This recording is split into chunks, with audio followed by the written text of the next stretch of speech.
Hey! Welcome to How's It channel.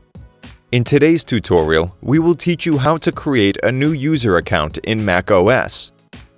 Click on the Apple icon at the top left corner of your screen. Select System Preferences from the list.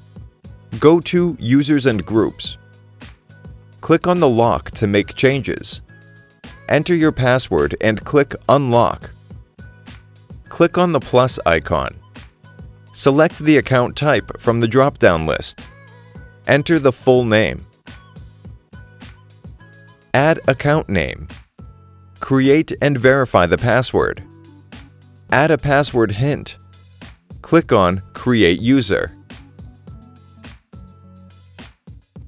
Click on the profile picture. Select the picture from Defaults or Photos. Click on Save. That's it. Thanks for watching the video. Please like it and let us know if you use any of our tips and tricks. Subscribe to our channel. We upload new tutorials every day. See ya!